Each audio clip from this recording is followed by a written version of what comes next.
harus dimusuhi, harus dimusnahkan, harus dibinasakan. Apalagi orang yang berbeda keimanan. Gerakan-gerakan Wahabi inilah kemudian yang melahirkan berbagai gerakan-gerakan brutal atas nama agama Islam. Perang di Arab Saudi antara keluarga Ibnu Saud dan keluarga Ibnu Rashidin membunuh 13.000 orang Islam di Arab Saudi. Tadinya sama, makanya ulama-ulama kita termasuk Mbah Khalil, Mbah Hashim Asy'ari dan juga kakek saya ketika mondok di Mekah itu masih aman-aman saja.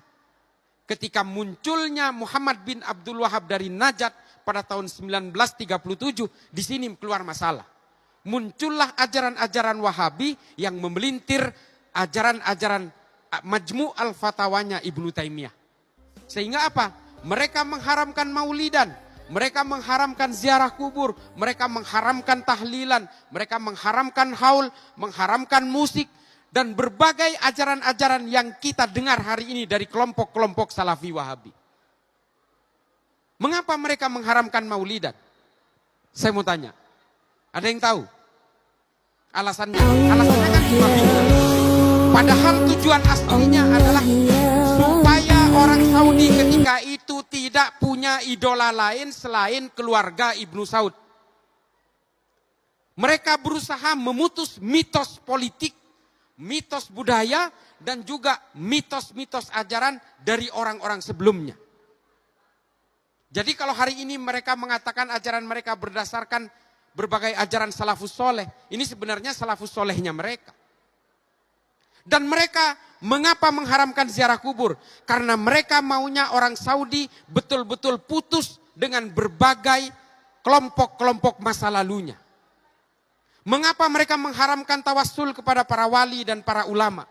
Karena mereka tidak mau ada ajaran-ajaran yang ngerecokin ajaran mereka. Mereka ingin memutus tali psikologis antara orang Saudi dengan para ulama dan juga para wali. Sehingga mereka juga memutus tawassulnya. Itu maksud mereka. Dan mengapa mereka mengharamkan kebudayaan-kebudayaan baru? Mereka mengharamkan musik.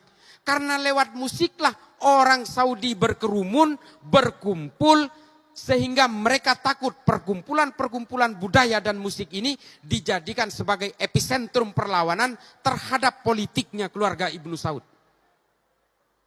Mereka sangat anti dan sangat menghindari berbagai jamiah-jamiah, perkumpulan-perkumpulan seperti ini. Mereka sangat takutkan.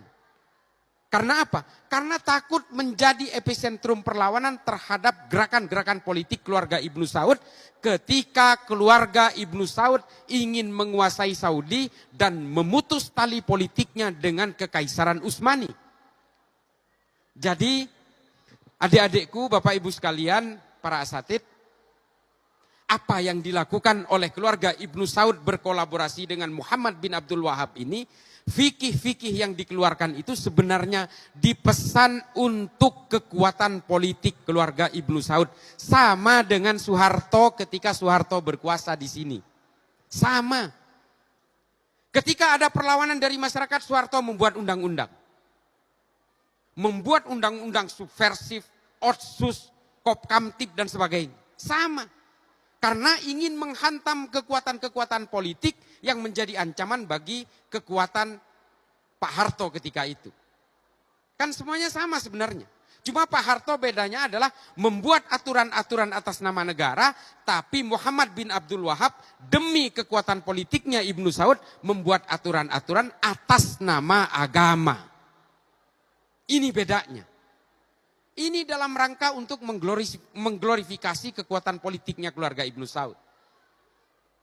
Nah, kemudian ajaran-ajaran ini diekspor paksa ke kita hari ini yang suasananya berbeda, kulturnya berbeda, sistem politiknya berbeda, klimatologinya berbeda, geografinya berbeda, demografinya berbeda.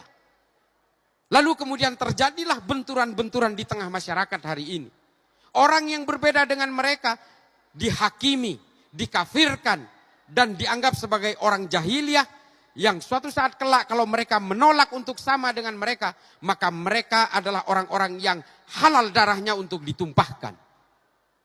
Hari ini boleh mereka berkata orang-orang